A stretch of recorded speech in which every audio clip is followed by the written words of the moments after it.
Olá, muito bem-vindos e bem-vindas a mais um Pod Sim, o podcast que discute estratégia, negócios, tendências, tudo no mundo corporativo. Lembrando que o Pod Sim é uma iniciativa da Simpress. E hoje, na nossa pauta, um assunto que virou agenda de primeira ordem no Brasil e no mundo, também nas empresas, na sociedade, na academia, que é o E do ESG, ou A, para quem prefere a sigla em português, que é sustentabilidade e meio ambiente.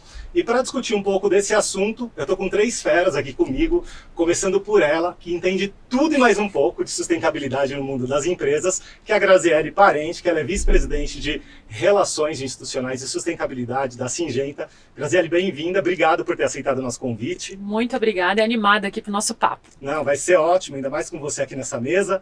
Também aqui presente, Anderson Colbert, CCO. Eu não conhecia esse cargo, viu, Anderson? CCO da NDD Tech, que tem trabalhos super interessantes em neutralização de carbono. Bem-vindo também. Exato, obrigado, Vitor, e boa tarde à mesa aqui. Tá vendo? Estamos chique, tem até um cargo diferente aqui hoje na mesa. É o C-Level da área comercial, Chief Commercial Officer. Mas tá valendo, é importante, eu gostei muito da sigla. E para completar o nosso trio de entrevistados, eu tô com Paulo Roberto Aloucho, o famoso PA, aqui da Simpress. Ele é vice-presidente comercial da Simpress, vai trazer toda uma perspectiva tech para a nossa discussão. PA, muito bem-vindo, obrigado também por estar aqui conosco. Obrigado, Vitor. Boa tarde, Grazi. Boa tarde, Anderson. Boa tarde. Bom, como eu falei na abertura, gente, parece que finalmente sustentabilidade ganhou aí todo o destaque que deveria ter na agenda, seja da academia, das empresas, do governo, da sociedade como um todo. E eu queria fazer uma pergunta para os três, a mesma pergunta para os três, para a gente começar, que é o seguinte: é um finalmente, mesmo como eu coloco, ou era o momento certo desse tema aparecer e virar uma conversa de primeira ordem? Vamos começar contigo, Grazi? Vamos lá. Sabe que eu vim parar na sustentabilidade faz mais ou menos uns 10 anos, de coisa mais formal, assim, né? Mas quando eu vou olhando para o resto da minha carreira, eu sempre fiz alguma coisa relacionada, você falou do ESG ou ASG, ao E, ao S ou ao G. Então, de alguma forma, eu também já estava trabalhando na sustentabilidade.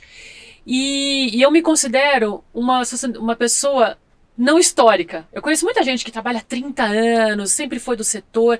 Eu fui indo para a sustentabilidade porque ela estava muito próxima dessa agenda que você comentou da minha função de relações institucionais, né? Então, discutir política pública, discutir regulação, acesso a mercado. Eu sempre trabalhei em empresas ligadas ao setor exportador do Brasil. Então, fazia sentido, não dá para discutir regulação sem sustentabilidade. E hoje eu vejo que a gente está chegando numa outra fase, onde a sustentabilidade ela está dentro da estratégia, ou ela é a estratégia. Não tem estratégia sem sustentabilidade. Antigamente a sustentabilidade, e ainda algumas empresas talvez tenham isso, é o reporte, é um compliance, é porque alguém pediu, é porque alguém mandou, mas quem está entendendo isso melhor está colocando isso como, olha, a partir desta agenda ESG, qual é o meu negócio? Né? O que eu ofereço de produto ou serviço e qual que é o diferencial que ele tem de sustentabilidade? Não só da parte marqueteira da história, que todo mundo já fez alguma coisa. Eu digo que quando eu comecei a prestar atenção nessa agenda, lá nos anos 90, tudo era eco alguma coisa. Vocês lembram disso? Eco bag, eco ponto, eco tudo. Né? E isso foi evoluindo para que as empresas bem-sucedidas hoje são aquelas que melhor entendem isso e fazem da sustentabilidade o que a gente chama muito bem na empresa de uma alavanca de negócio. Uhum. O negócio, ela parte da sustentabilidade. Não é que eu faça uma coisa e deixa eu ver o que tem de benefício de sustentabilidade aqui. Então, quem está fazendo isso melhor. Então, dizer para você se finalmente ou é uma evolução, eu acho que é uma evolução. Uhum. Né? E quanto mais você tangibiliza comercialmente, quando as empresas, né? Eu sou da área, então eu sou apaixonada pelo negócio. Mas o povo da área comercial, tipo Anderson, o PA, quando eles veem que aquilo ali gera dinheiro também, fala, pô, esse negócio é legal. E aí daí o negócio escala. Daí deixa de ser um pendente aqui, né? Nessa agenda da empresa. Saquei. E PA, você vai nessa linha da maturidade que a Grazi traz pra gente também nessa conversa? Sim. Eu acho que também é um processo evolutivo da sociedade, dos governos, né? Houve acordos internacionais, políticas públicas, e eu acho que nas empresas é um tema que também, só para que vocês tenham uma ideia, a HP tem um departamento que pensa em sustentabilidade há 50 anos, ou seja, não é algo novo, né? A HP tem um compromisso de se tornar a empresa de tecnologia mais sustentável do mundo até 2030. Então, na medida em que você ouve isso e participa disso, né, você chega à conclusão de que não é um finalmente. É um processo evolutivo que agora ganhou maturidade e endereça uma série de problemas que a gente vai viver no futuro, se não tratá-los agora, né? Anderson, e você que vive essa dualidade, né? Você tem a questão do software, mas você também tem uma presença muito forte nessa neutralização de carbono. É uma evolução, é um finalmente? Como que você enxerga isso? Eu concordo muito tanto com a Grazi quanto com o Paulo, e aí o meu comentário é que vai ser complementar, na verdade, né? Mas eu acho que, perfeitos pontos, a gente tem que olhar não como uma foto, e sim um filme, né? Porque quando a gente vamos pegar só o termo ESG, vamos pegar esse termo é 2004, que ele foi oficializado. A gente está falando de 20 anos, né? Veio lá dos encontros aí de países das Nações Unidas, onde efetivou o termo. Mas anos 70 já se falava disso, com outros nomes, né? Com outras formas de ver. Na verdade, o ESG acabou consolidando vários bloquinhos e várias caixinhas que falavam. Eu acho que a gente viveu alguns momentos nesse filme até chegar aqui onde a gente está, né? Então a gente teve esse momento, vamos pegar só a parte de ESG mesmo, 20 anos para cá. A parte que ninguém falava e ninguém fazia nada. A parte que poucas pessoas falavam, mas ainda não fazia nada. A parte que alguns falavam e faziam um pouquinho. E hoje a gente está num momento que muitos falam e ainda é feito pouco, ao meu ponto de vista. Né? A gente vai discutir isso, mas porque existe essa percepção mesmo. Mas se tu olhar, é uma evolução, que não tem como fugir dela, né? Então a gente não olha a foto do agora, né? Se a gente olhar o filme, a gente entende essa sequência inteira. E mesmo nas empresas, né, Grazi, você deve lembrar disso, que tinha aquela sigla que era o CSR, né? Sim, eu já fui essa pessoa durante um tempo. E eu acho que é isso por isso que eu falei para você, durante um tempo eu nem sabia que eu fazia sustentabilidade, e era isso, né, essa Corporate Social Responsibility, esse CSA, né, e é legal que você falou, né, gente que sabe, gente que faz, gente que não faz. Eu digo que durante a pandemia, que foi quando essa agenda ESG explodiu, né? E por que ela explodiu? Ela explodiu porque, para mim, o E, o S e o G são temas que, desde sempre, a gente acompanha numa matriz de risco de uma organização. Água, talentos, questões políticas, trabalhistas, são coisas que a gente já acompanhava. E a gente envelopou esse negócio. E aí, na pandemia, que foi essa explosão, né? Tem uma amiga minha que ela fala, foi o tsunami ESG, a pandemia. Eu comecei a ver, eu falei assim, gente, todo mundo falando sobre ESG, até gente que nunca não sabe nem o que é. Eu acho que é da Google, sei lá, né? Agora pergunta pro ChatGPT e fala o que é ESG, e a pessoa vai lá e fala. Mas são especialistas da moda, né? Mas de toda forma eu acho bom. Isso é uma coisa que eu percebo, Grazi, nessa linha do que tu falou, né? Que a gente conseguiu chegar num momento, e também concordo, muito impulsionado ali pela pandemia, que começou a formar um efeito cascata, que eu acho que esse é o grande boom do negócio, de ele virar uma realidade, sair do discurso da realidade, que é onde empresas dão o primeiro passo no ESG e elas começam a pedir para os seus fornecedores que também deem o primeiro passo. Então vai formando esse efeito cascata. A gente mesmo no ND, a gente já está fazendo isso, por mais que, né, seja algo inicial, quando a gente vai contratar alguém, a gente não põe como algo mandatório, mas vem cá, mostra para mim quais são as tuas iniciativas ESG. E a gente chegou nesse momento, várias empresas fazendo isso, ainda muito puxado pelo mercado privado, mas já está chegando lá nos órgãos públicos. E quando essa engrenagem encaixar de vez, né, do ecossistema órgão público e privado, não volta mais. Então o meu voto é assim. Chegou há 20 anos, mas agora é o momento de ficar. Né? Isso é ótimo. E quando vem o poder público a reboque disso, Exato. Realmente no Brasil, ainda esses países que têm uma presença do Estado muito forte, isso acaba sendo um grande indutor mesmo, né? Mas entrando um pouco na questão de sustentabilidade e setores, né, PA, quando a gente fala disso e mundo da tecnologia, existe um sentimento misto mesmo, né? Porque ao mesmo tempo que a tecnologia ela ajuda muito, seja na preservação de florestas, eu lembro de, como repórter, assim, em evento nos Estados Unidos, sei lá, há 10 anos, já tinha projeto com sensores para ajudar na preservação da Amazonas, com comunidades ribeirinhas, por exemplo. Então tem o lado legal da tecnologia como um propulsor aí da sustentabilidade, até a agricultura de precisão, que depois a Grazi vai falar um pouquinho, mas tem o outro lado também. A gente olha data center, mineração de Bitcoin consome essa energia adoidado, e tem a questão do descarte, que você tem mais conhecimento até.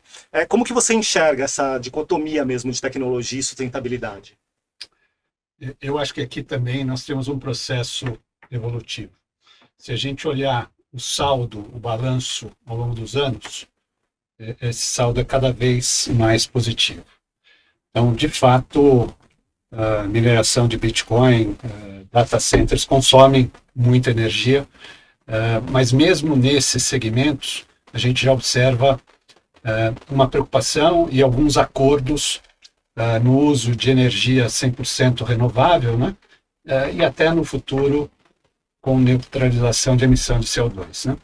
Né? Especificamente falando da Simpress, a HP tem uma fábrica no Brasil, 100% da energia utilizada por essa fábrica é renovável, um peso grande em energia solar, né? E a Simpress, pelo seu serviço, né, básico e desde o início o outsourcing de impressão, a reciclagem e a coleta de resíduos, o descarte ambientalmente correto, estão conosco desde o dia 1 da empresa. Né? E atualmente, falando do segmento de tecnologia, contratar e reter talentos não é só uma questão financeira. É uma questão que envolve propósito, é uma questão de alinhamento amplo, né? Especialmente nas novas gerações, a gente tem uma preocupação muito grande com o tema de sustentabilidade. Então, se uma empresa não estiver no caminho correto, ela não vai conseguir contratar e muito menos reter talentos. E quando a gente fala de forma global, é isso mesmo, né? Você tem que olhar a questão do descarte, olha a energia, olha os talentos, como que você trata isso, porque tem um lance de oportunidade também, né? Às vezes a gente fala muito, você, né, Grazi, que olha essa questão de Amazonas, Centro-Oeste, todos os biomas, para fazer os trabalhos corretos, a gente às vezes fala, não pode fazer nada lá no Amazonas ou no Centro-Oeste, beleza, mas que oportunidade você vai dar para aquela comunidade, né? Porque isso também é parte da sustentabilidade de forma ampliada quando a gente vai discutir. Então é legal você trazer esse ponto de talentos também, E tem a questão também da economia circular, né? Então, o nosso negócio, acho que nos leva a isso, né? Então, a gente acaba oferecendo produtos sustentáveis, que são produtos remanufaturados. A gente produz cerca de 30 mil produtos sustentáveis por ano. Isso é bom para nós, isso é bom para boa parte dos clientes, né? Que não podem ter acesso a produtos mais caros, a produtos de primeiro uso, e nem precisam disso, né, para as suas operações. E isso é bom para o meio ambiente. Né? Com certeza. E um dos pilares da sustentabilidade é a questão de ser acessível financeiramente, né? Exato. Porque ter tecnologias que ninguém pode acessar, você não dá escala e você também não tem um impacto, né, necessário para as coisas. Então é muito importante ser acessível. Né? E outra coisa também que para mim faz muito sentido, na sustentabilidade no campo, eu trabalho, né, mais próxima do agronegócio, é sempre fazer mais com menos. Né? Fazer mais com menos, produzir mais com menos. E aí o menos, menos resíduo, menos água, menos energia, para que você produza cada vez mais, produção em escala, porque aí tudo vai ficar mais barato, porque se você tem escala, o preço desce. Então é nessa dinâmica que é tão importante. Eu acho que a tecnologia tem um papel nessa aceleração do fazer mais com menos muito relevante. Eu estou tão encantada com inteligência artificial que eu estou até tentando me segurar, mas eu ando lendo tudo sobre isso, porque eu acho que eu nunca acreditei naqueles negócios metaverso, aquelas coisas, eu achava que era coisa de criança, mas esse negócio do papel que a inteligência artificial vai ter para a sustentabilidade, para ajudar a gente a fazer isso mais rápido, eu não sei a resposta, mas certamente acho que a gente está num momento de transição relevante. Pelo menos história. Parece promissor, né? De verdade. Olha, parece promissor. Já tudo eu quero fazer teste já de inteligência artificial, tudo. Ô, Grazi, eu queria aproveitar que a bola está contigo e trazer um ponto que o Anderson já tinha levantado, que é esse a percepção que tem de falar muito e fazer pouco, né? Você tem participado de vários fóruns internacionais. Esse sentimento que existe, ele não é só em relação a empresas, é em relação a discussões de sustentabilidade em geral, né? O pessoal tá lá na COP, fala, mas nada acontece. Ou o pessoal tá nesses fóruns de sustentabilidade, fala e nada acontece. Você que está imersa nesse mundo, inclusive nesses fóruns internacionais, você acha que realmente se fala muito e faz pouco? Ou acontece muita coisa que passa à margem da sociedade e as pessoas não percebem? Tipo obra de saneamento que ninguém vê e acha que não acontece. Olha, eu acho que tudo isso junto, né? Como a gente falou aqui um pouquinho antes, né? Falar sobre o tema já é importante. mesmo que você não faça, né? Minha avó dizia que a gente muda pelo amor ou pela dor, né? Então, se é porque você acredita na causa e você é um apaixonado pelo negócio, ou porque você acha que o banco vai te pedir, a seguradora quer saber, o seu consumidor está querendo, o seu funcionário quer saber o que você está fazendo da agenda, eu acho que, nesse caso, não importa tanto a razão, né? Apesar dos méritos aí, mas falar sobre o tema mostra que ele está na agenda. Né? Então, não tem CEO hoje que vai dar uma entrevista para qualquer lugar que ele não tenha isso na cabeça. Né? Então, isso já ajuda. Já ajuda você ter uma atenção para o tema. É claro que para fazer a roda girar, você precisa de estratégia, você precisa de recurso, né, financeiro e pessoas, você precisa de um apoio do topo da organização. Hoje, cada vez mais você vê nas organizações já mais formatadas, assim, com governança mais elevada, comitês de sustentabilidade ou de estratégia com sustentabilidade, pessoas de sustentabilidade. Então, esse tema, ele está sendo levado para o alto da organização. Tem muita gente que fala e não faz? Tem, mas tem uma palavrinha que hoje em dia já até ficou comum, até, que também é inglês, né? Mas é greenwashing, né? Ou seja, falar sobre coisa que na verdade você não faz. Né? O fato de você ter uma eco bag não quer dizer que você é uma empresa sustentável. Né? No fato de você ter o descarte do copinho de plástico que você toma, é legal, mas não quer dizer que a sua empresa inteira é sustentável porque você faz isso. Cada vez mais não tem espaço para isso, porque a sustentabilidade também está baseada na transparência de dados. Né? Então você tem que ter tudo, e a tecnologia entra super, né, PA?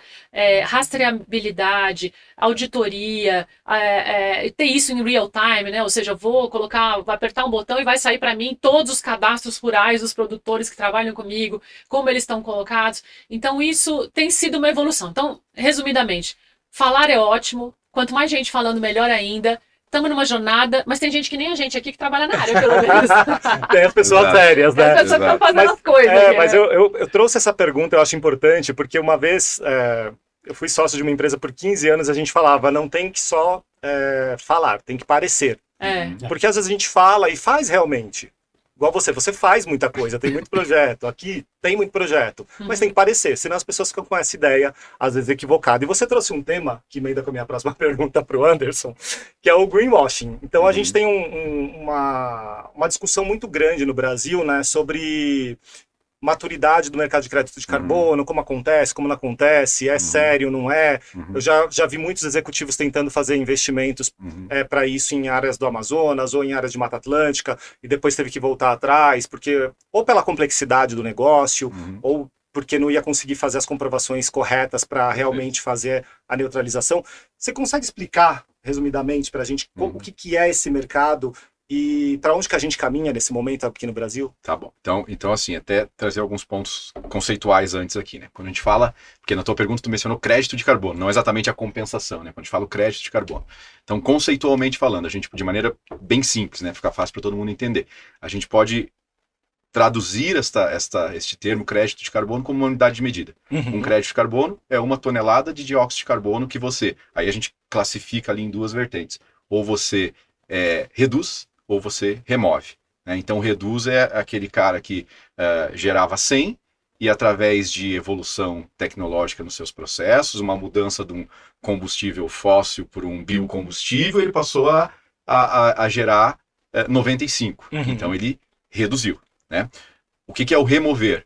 Foi lá, plantou a árvore, 10 árvores, cada árvore tirou 500 quilos, ele removeu o que já estava no meio ambiente, removeu as mesmas 5 toneladas. Né? Então, uma forma de remover é uma forma de reduzir. Tendo esse conceito, a gente tem um projeto de lei que você deve conhecer, que é o 2148 de 2015. Então, pelo número aí do projeto de lei, você vê que é 2015. Tá indo para 10 anos, né? 9 anos aqui, que vem sido falado sobre isso. Que bom, ele foi aprovado na Câmara em dezembro, agora. Está no Senado, né? Então vamos ver agora a prioridade que vai ser dada para isso lá no Senado. Por que eu estou te contando isso? Esse é o lado que está sendo construído do mercado regulado. Certo. E aí conecta com o crédito do carbono. Né? Então esse exemplo que eu te dei dos 5, né? Seja o que reduziu ou seja o que compensou e removeu, isso no final do dia vai virar um título, digamos assim. Né? Que aquele outro que não conseguiu reduzir na mesma proporção, ele pode adquirir aquilo. Então você pode já me perguntar, Anderson, então você está falando que você pode pagar para poluir, é essa a ideia? Na teoria, a gente pode entender que sim, né? Mas na prática, quem é que vai querer tirar a sua suada margem, né, PA? Que a gente sabe o quanto é disputado em qualquer business que a gente falar a margem, para deixar que, não, então eu quero poluir, eu vou comprar. Não, automaticamente, eu acho que a melhor forma, tu citou antes, no amor ou na dor, né? Vai lá e mexe no bolso. Sim. Ali tu vai fazer todo mundo prestar mais atenção ainda nisso. Então, assim, esse é um resumo muito rápido do mercado regulado que está sendo construído. Mas, em paralelo a isso, enquanto não regula, e abrir um parênteses, aqui está tramitando há 9 anos, Estados Unidos ainda nem tem. Estados Unidos está baseado numa lei da Califórnia que os outros estados estão, né, acabaram muito novo, aderindo, né, assim, em mas termos não de fizeram. regulamentação. A China levou 10 anos, a Austrália não conseguiu fazer, a União Europeia levou 5 anos. Então, às vezes, vem aquele complexo de vira-lata, né? Mas não, é algo tão complexo, envolve tantas instituições e tudo mais que não tem como fazer tão rápido. Mas, nesse paralelo, tem o mercado voluntário. Esse é o mercado que eu atuo. Nós, a NDD, a gente está lá atuando, que é o mercado que hoje é possível atuar no Brasil. Então, assim, o que é o mercado voluntário? Muito similar com o que vai ser construído ali, mas com toda a flexibilidade. De você dar o primeiro passo, de você não precisar entrar naquela mega complexidade que vai levar ao regulado, né? Como uma obrigação, mas você já poder dar os primeiros passos e ir no mercado, como o nome diz, voluntário. Quero compensar só essa fatia do meu negócio, ou essa fatia do meu impacto, ou o todo, ela é flexível. Então, seriam essas duas camadas, vertentes aí desse mercado hoje. Nossa, muito bom. Facinho agora fica fácil de entender para quem não entende nada. Né? Eu não sou um mega especialista nisso, minha área é muito mais tecnologia. Eu leio muito sobre ESG de forma geral e meio ambiente, mas por interesse pessoal, mais do que atuação profissional. Agora, eu não vou perder a piada. Vocês dois falaram da dor, né? De sentir a dor e tal. Uma vez eu estava fazendo uma discussão sobre ESG, das 3 letrinhas da sigla mesmo, estava o Leandro Carnal junto na discussão, junto com a Maria Fernanda Cândida. Era nós 3 discutindo isso durante a pandemia. Falei, mas Carnal, tem gente que não quer saber da parte. Tipo, beleza, tá lá SG, mas faz o básico porque não quer. Ele falou, deixa eu te falar uma coisa. A empresa, ou ela vai fazer porque ela é uma boa cristã e não quer ir pro inferno, ou porque vai doer no bolso. Então vai ter que fazer de algum jeito. Ou vai perder dinheiro na bolsa, ou vai pro inferno ser muito cristão. E não vai ter capital também. Né? Exatamente. Exato, porque, de novo, né, como o ESG é a matriz de risco lá de trás, Exatamente. melhorada, aperfeiçoada, quando o cara vai te prestar o dinheiro, ele vai falar assim, qual é o risco que eu tenho para emprestar para você? Exatamente. Ele tem boas práticas, ele tem uma gestão de talentos, ele tá tudo ok com a legislação, aquele outro ali tem lá uns casos de ouvidoria, de fraude, aquele lá não vou dar não. Então, se você vai receber meu dinheiro de volta... Essa imagem comprometida eu não quero trazer para dentro de casa. Não quero estar grudada nesse negócio, né? Exatamente. Muito bom. Bom, eu quero entrar agora em exemplos práticos mesmo, até do trabalho que vocês desenvolvem. E aí, Grazi, eu dei uma mapeada no que vocês têm feito. Vocês têm uma série de iniciativas relacionadas à sustentabilidade, tem o programa Reverte, tem investimentos em pesquisas, ações com agricultura de precisão. O que você destacaria para a gente começar a falar um pouco mais dessas ações mesmo e até mostrar para quem está assistindo que aqui se faz aqui se fala e se faz de fato, né? Legal. Na Syngenta, a gente trabalha a sustentabilidade com 4 pilares, né? Nossas operações, nós somos uma indústria, então a gente tem operação como todas as indústrias, então como é que a gente mitiga as nossas emissões, diminui as emissões, você tem que diminuir para depois pensar o que você vai fazer com o resto, né? A gente tem um pilar de prosperidade rural, porque a maior parte dos agricultores são pequenos proprietários. E como é que eles têm acesso a essa tecnologia que vai fazer ele fazer mais com menos? Então esse é um segundo pilar. O terceiro pilar nosso é regenerar solo e a natureza. Porque qualquer ação na Terra, ela tem um impacto. Então, como é que a gente faz com que esse processo ele se autorregenere e que a gente tenha o mais com menos sempre? E o último pilar aqui, que a gente fala muito, é produtividade. Então, as tecnologias que a gente tem para isso.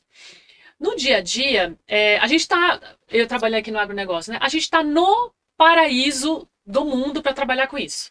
Um país que fez um salto de produtividade nos últimos 40 anos que não tem outro lugar no mundo, né?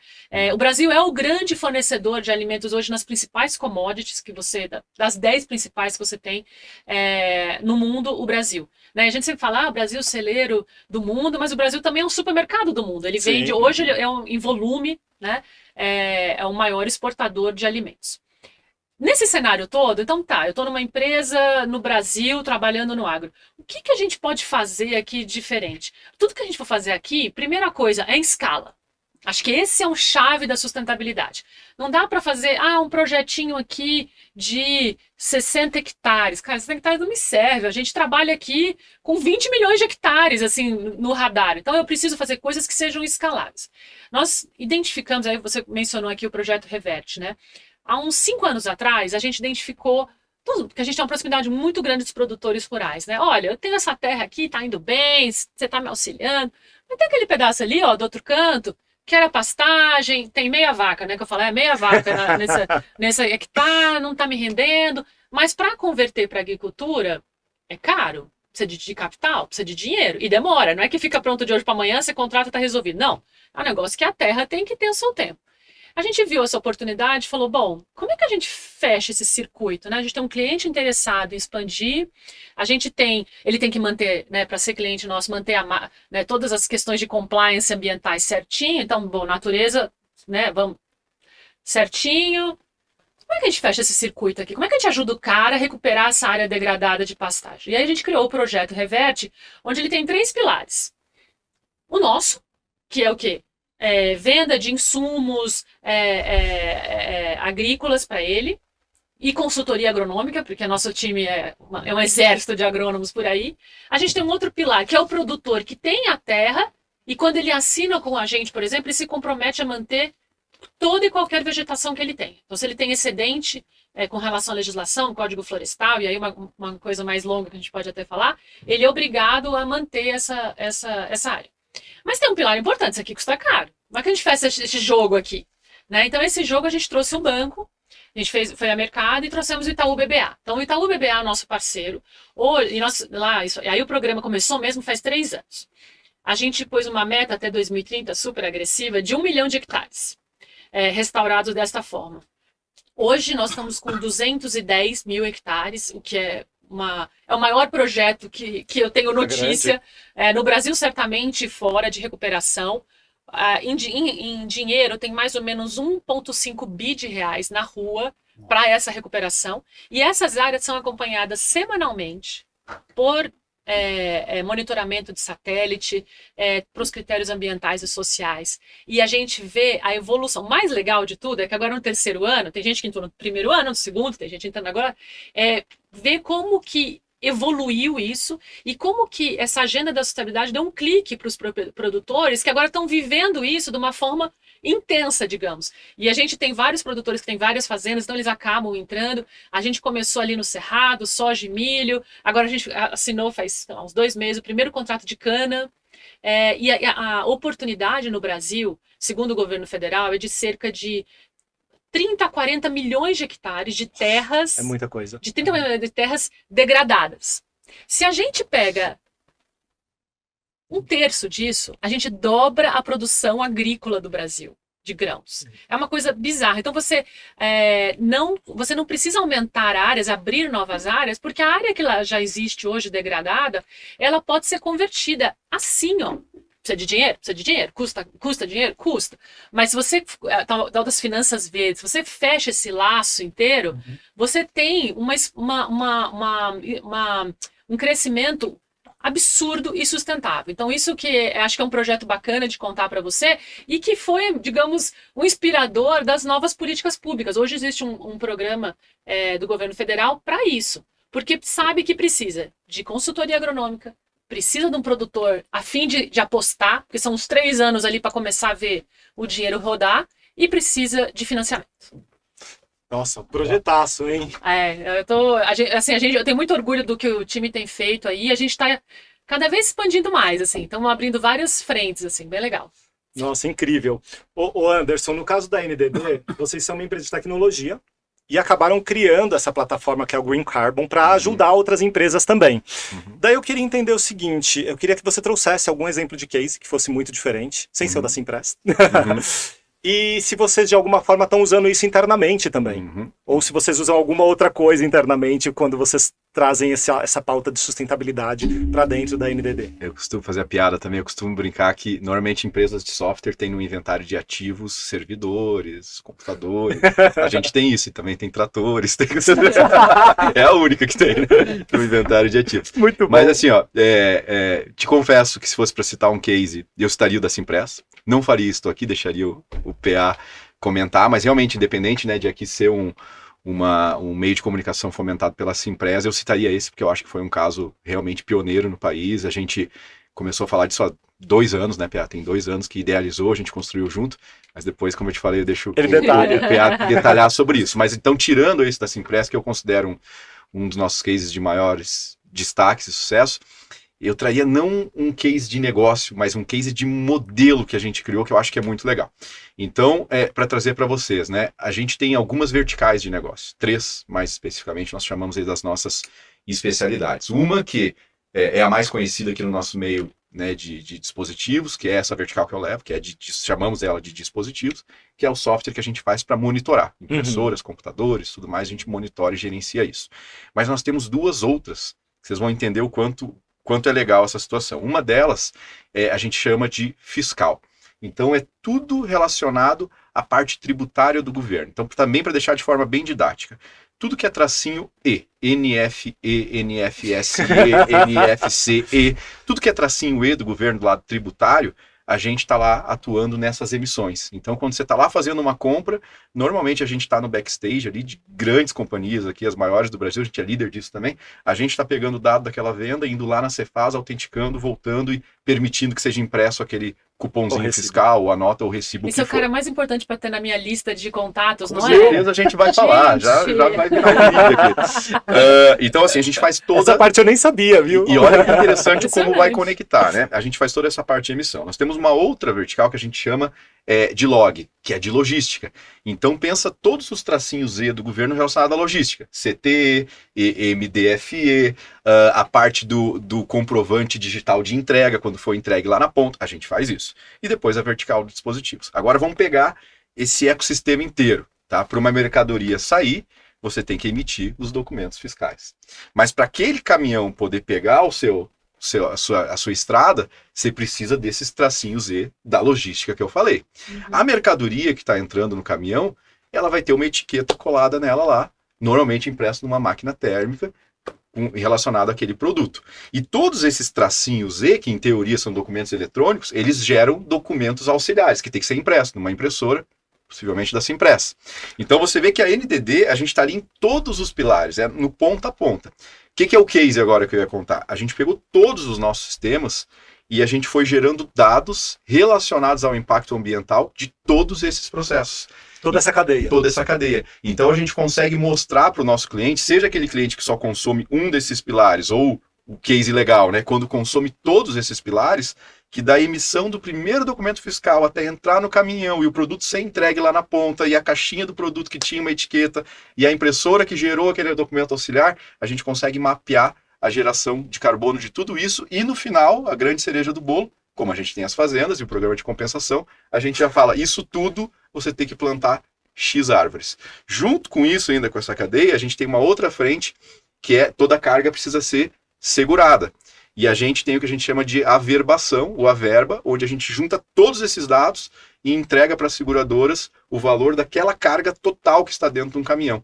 E essa parte da averbação, a gente também já manda para a seguradora com uma sugestão de compensação. Então a gente conseguiu juntar todos esses pilares e formar esse ecossistema inteiro, ponta a ponta, e é um super diferencial que a gente tem. Através do painel você acompanha isso tudo. Muito interessante, porque lastreou tudo, né? Exatamente, pegou toda a cadeia. Faz a compensação com as fazendas. Exatamente, tudo integrado até a compensação conosco, né? Então pega ponta a ponta. Muito bacana, muito Você legal. Você perguntou, mesmo. Só para concluir, você perguntou interno, então, né? Não poderia ser Casa de Ferreiros Petipau, obviamente.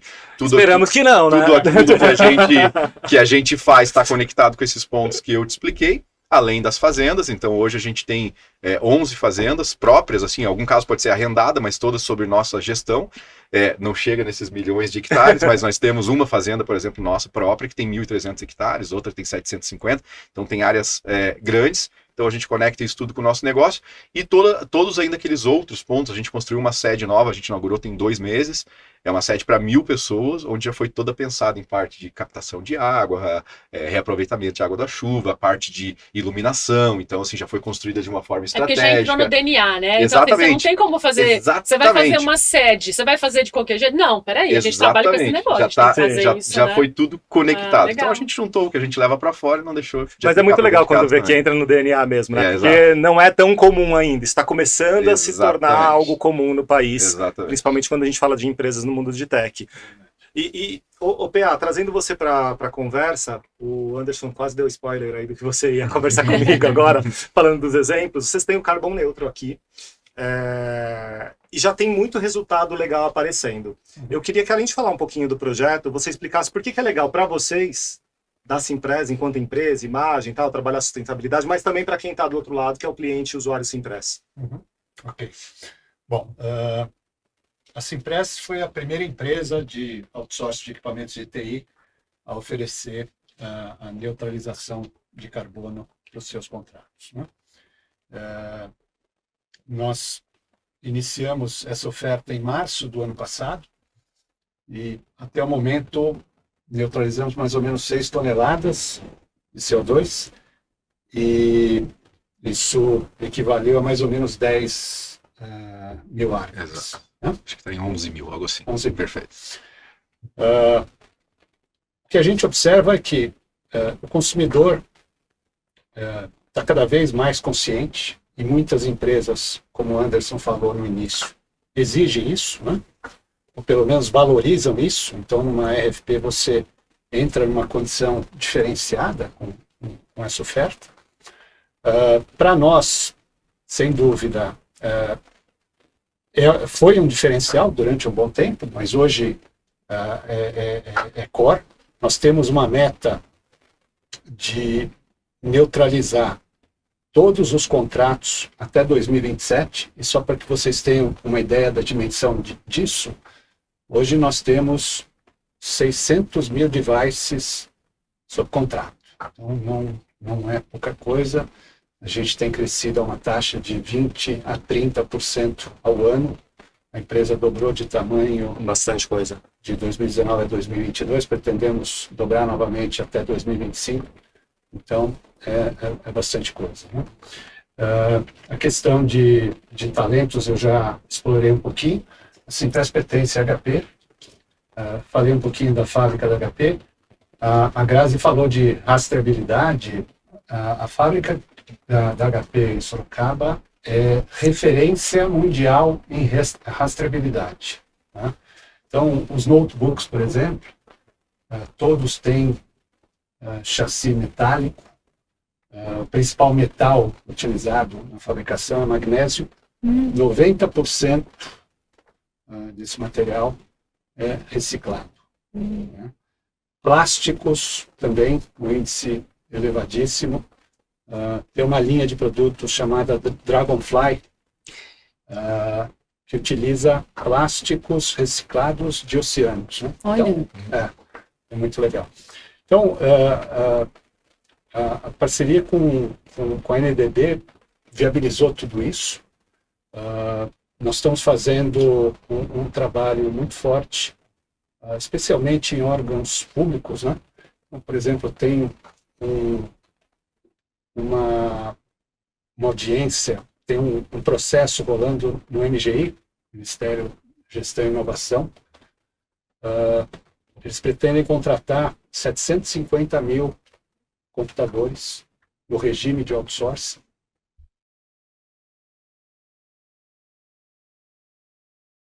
Nesse processo. Né? Banco do Brasil também com processos de contratação de equipamentos no regime de outsourcing. Então, eu diria que é uma prática que não pode faltar. Você sabe que outro dia eu vi uma frase ótima, estava num evento internacional desses, e era para falar sobre a questão de diversidade, por que era importante ter diversidade nas empresas, na liderança, e aí uma das pessoas falou assim: todo mundo já sabe por que é importante, vamos fazer? E eu acho que sustentabilidade é a mesma coisa. Todo mundo sabe que é importante, vamos fazer? É meio isso, né? Em inglês tem uma expressãozinha boa, call to action, né? Vamos fazer. Então tá, todo mundo já sabe que é importante, não precisa mais provar, vamos fazer. Eu acho que isso que é a tônica, né? do que a gente tem que pôr nos negócios. Vamos fazer. Exatamente. Vamos fazer. Vocês trouxeram formas de se fazer aqui muito legais. Eu tenho certeza que tem várias outras coisas que vocês já estão fazendo, mas ainda me chama muita atenção, Grazi, essa questão do desafio mesmo da sustentabilidade no mundo corporativo. Você já deu um spoiler do que pode ser sua resposta para essa indagação, que é a questão de você trazer a sustentabilidade para o centro da estratégia, né? Você que já tem isso em mente e já exercita muito isso numa empresa como a Syngenta, que é gigante, que dica que você daria para quem está no início da jornada e precisa ainda, eu não digo nem o convencimento, mas fazer esse trabalho de colocar no centro da estratégia? Porque uma coisa é o convencimento. Se não tem o convencimento, não vai estar na estratégia nunca. Porque se não tem patrocínio da alta gestão, não vai rolar. Mas vamos supor que essa pessoa já conseguiu o patrocínio. Uhum. Que tipo de dica você dá para trazer isso para dentro da estratégia? Olha, dentro dos Objetivos de Desenvolvimento Sustentável, tem lá os 17 ODS, né, que os relatórios de sustentabilidade são sempre organizados, né, pontuando. Tem o número 17, eu adoro, que é fazer as coisas em parceria. Eu não vou lembrar exatamente como está escrito, mas e isso se reflete também internamente. Você não vai ser a área de sustentabilidade que você acordou um dia, o presidente falou, isso é importante, vamos lá, vamos fazer uma estratégia, você lidera. Isso tem que ser uma coisa que você vai trazer muita gente junto. Né? Você tem que buscar os seus aliados. Então eu diria que a primeira coisa, a partir do momento que você falou, tá dada a situação de que a liderança fala, acho que é importante, quem mais dentro desse lugar está com você? Então, se você trabalha numa indústria, por exemplo, o cara de logística tem que estar junto com você nesse negócio, porque tem um impacto importante o que ele faz. O cara de tecnologia tem que estar junto com você, o cara não, a pessoa, né? A pessoa de recursos humanos tem que estar nessa conversa, porque você está falando desde do impacto que você tem na marca corporativa para os funcionários, mas até as pessoas que você vai contratar, que tem essa cabeça, ou a cultura que você vai começar a trabalhar nessa empresa, de que tudo que a gente faz, que nem ele comentou, uma vez comentou, não, vamos fazer a sede, claro que a sede tem que ser toda, né, high-tech, sustentável, Não precisa nem falar, né? cara, Básico, vamos fazer. Então, eu diria que é buscar os seus aliados e não tentar quebrar todas as portas de uma vez só. Eu acho que essa também. É entender o modelo que... A gente tem né, aquela explicação do modelo de negócio de uma empresa, a vaca leiteira, as coisas que a gente ganha. Então, a empresa tem um jeito de fazer dinheiro. Aprende como é que a empresa ganha dinheiro. Vai entender como é que a empresa ganha dinheiro? Não tenta impor os projetos. A empresa ganha dinheiro assim. Tá, então dentro desse contexto aqui, quais são as coisas que a gente podia fazer um pouco diferente? Eu acho que uma das coisas que também, outro dia eu ouvi muito legal, uma das competências que mais faltam hoje no mercado corporativo é imaginação. Eu amei isso. Porque o que é essa imaginação? É vislumbrar um negócio que não existe. Pô, tá posto aqui o meu modelo de negócio, o que tá faltando? Pô, se a gente fizesse assim, então eu acho que essa capacidade de imaginar um futuro a partir do que a gente já tem, não tenta fazer tudo, né, você não vai aterrissar uma nave aqui de Marte, vamos fazer tudo agora. Vamos ver o que a gente já tem e o que a gente podia fazer diferente com o que a gente já tem e nos juntar com gente que está fazendo umas outras coisas legais. Pô, o Anderson tá fazendo umas coisas legais, o PA tá fazendo umas coisas legais, não é exatamente o que eu preciso hoje, mas deixa eu aprender com ele, o que ele fez, né? Eu acho que isso é uma forma de começar, não reinventar a roda demais no início, mas depois pensar grande. Assim. Entendi. O que eu mais gostei dessa resposta, e casa muito com o tema, que é essa atuação em rede, né? Eu acho que está tão em alta, a gente fala de negócios em rede, comunidades em rede, e isso realmente é importante para quando a gente vai fazer esse exercício da sustentabilidade de uma forma mais ampliada mesmo, e depois vem o salto, porque daí você já construiu uma rede, aprendeu, conseguiu encaixar ali no negócio, daí você consegue pensar um negócio que pode ser a nave espacial descendo, o que você quiser em termos de sustentabilidade. Ô Anderson, no seu caso, em que momento que vocês sentiram que isso seria importante para o negócio? Foi um estalo, foi um exercício? Que tipo de lição você pode compartilhar para a gente? 17 anos atrás. Que beleza! A NDD tem 20 anos e esse projeto Green Carbon já tem 17 anos. Tem tudo isso? Então, assim, eu acho que isso até nos dá um diferencial muito grande hoje em relação ao timing, porque quando surgiu, né, seja o grande aquecimento do tema que a gente comentou há pouco, de pandemia para cá, a gente já estava nadando de braçada em relação a toda a infraestrutura que a gente precisava ter para isso, né? Então surgiu lá atrás, a NDD nasceu focada ali nos dispositivos que eu te comentei, né? A NDD até regula de idade com a Simpress. Então, quando deu esse boom do outsourcing de impressão no Brasil, a NDD estava lá, nasceu disso. E quando então nasceu isso há 17 anos, foi pensando assim, vamos compensar as páginas que essas impressoras estão imprimindo. Nasceu simples assim. Olha o tanto de coisa que eu contei para vocês que a gente evoluiu em 17 anos de outras verticais também, né? Então a gente foi em pleno voo, na verdade, aprendendo sobre esse negócio, mas conectando com o que a gente comentou. Tudo que nasceu de negócio novo, a gente já foi levando lá para o Green Carbon. Então hoje, se tu olhar o nosso site, por exemplo, tem lá um resuminho do nosso institucional, vocês vão ver que o pilar que cobre todas as verticais e todo o business da NDD está lá grandão, ESG. Porque como a gente falou, já foi algo que virou natural, básico. Eu não sei nos próximos 20 anos quantos produtos novos a gente vai lançar, mas já vai estar conectado com ESG. Agora então foi essa curva aí. Série, né, cara? 17 anos do exatamente, já né? veio já tá no DNA. Caramba. Total, né? Total. Muito legal. E PA, você tá vendo, né? Vocês têm coisas legais, NDD um monte de coisa legal. A Singenta não tenho nem o que dizer, a Grazi tem uma experiência gigantesca e mesmo assim ainda tem esses pontos de ceticismo, né? Quando a gente fala de empresa. Você acha que falta o quê? Mais divulgação, mais conversas como essa que a gente está tendo aqui? O que pode contribuir na sua visão? Principalmente quando a gente olha para o mercado de tech também, que eu acho que tem mais ceticismo ainda do que outros negócios. Sim, sim. Não, certamente informação, comunicação, acho que esse tipo de evento ajuda a socializar a informação e eu acho que compromissos, né? No nosso caso, a gente não faz uma venda e vai para o próximo cliente. Não, toda venda nossa representa uma relação com o cliente ao longo de 5 anos, né? Você assina um contrato... No mínimo, né, Pé? Fica com o cliente durante 5 anos. Nós temos clientes ativos estão há 20 anos conosco. Tem alguns clientes que, logo que a empresa nasceu, fecharam contratos e estão conosco até hoje, né? E a gente assume um compromisso com esses clientes. Então, mais uma vez, o descarte ambientalmente correto existe desde o dia 1 da empresa, né? Toda a reciclagem de produtos, etc., também. E os clientes cobram isso, né? Bastante, então, cada vez mais. Exatamente. Então, certamente esse tipo de evento acho que tem um peso importante. E você falou da HP, né, que hoje vocês formam parte aí do grupo HP, é uma das empresas pioneiras em economia circular, né, que foi um tema que a gente meio que passou aqui, e eu lembro de estudar um pouco isso. Eu tentei até fazer um evento sobre economia circular alguns anos atrás, mas era tão bicho estranho assim no mundo de tecnologia que não deu muito certo. Só a HP que topava na época, porque já era um tema para eles bastante forte. Gente, nem parece, mas a gente está na última pergunta já. Mas já? Não. Nossa, o assunto rende, né?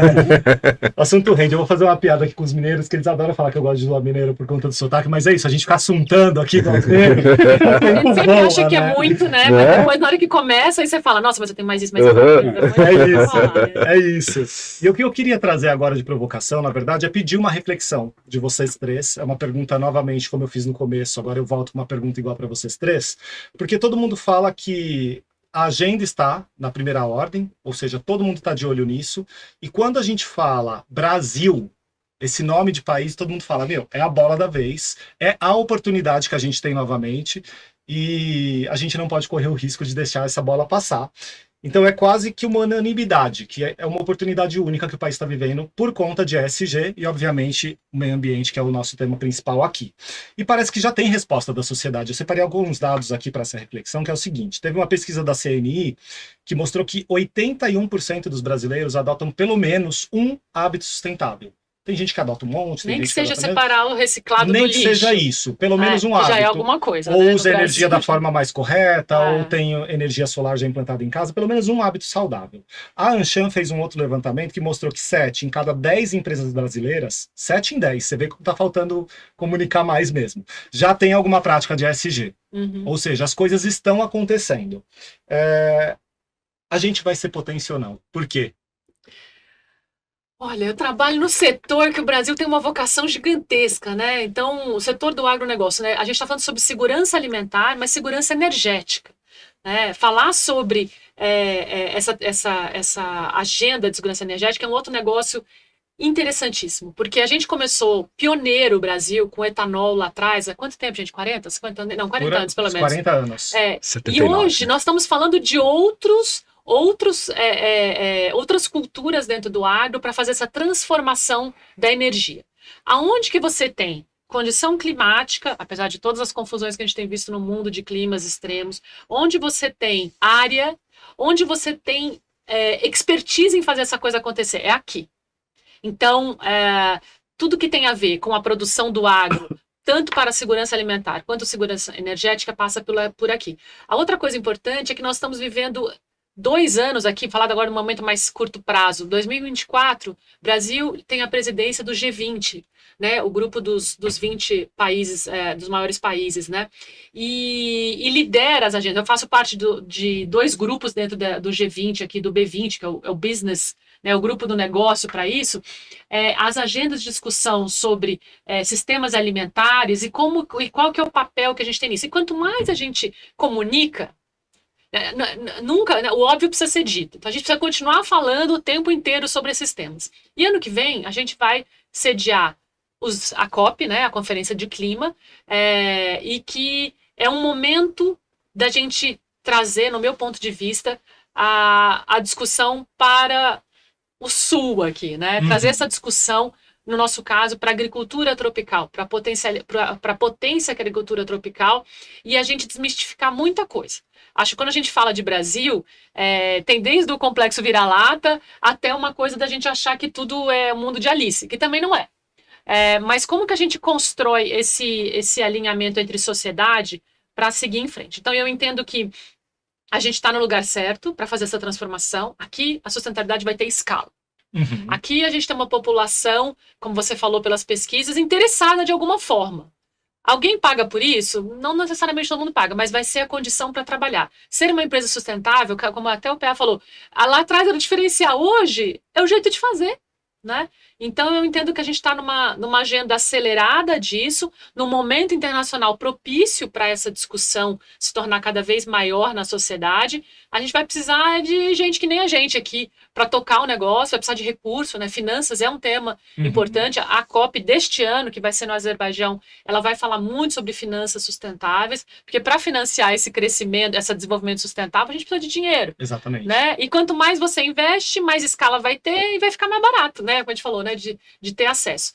Mas é uma agenda que já veio para ficar, já entrou no negócio e não vai sair daqui. Bom, vocês estão vendo, né, gente? Apaixonadíssima pelo tema.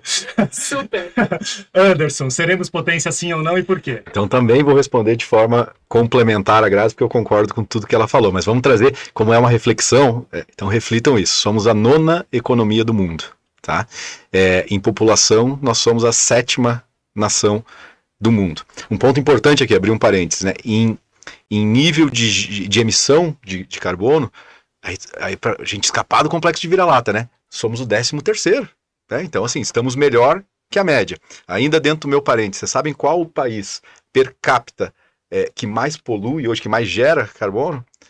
Catar, com 2 milhões de habitantes. Quando tu olha per capita, 37 toneladas ano por pessoa. Nós estamos com 2 toneladas ano por pessoa. Só trouxe parênteses porque é importante que a gente olhar esse todo. Mas ainda voltando aos números aqui, né? Então, o Brasil, uma potência, ponto. Quando a gente olha para o mercado de América Latina, se a gente pegar as 20 maiores empresas da América Latina, 15 estão aqui no Brasil. Então, acho que esses números, assim, de certa forma, já responde. Sim, seremos uma potência.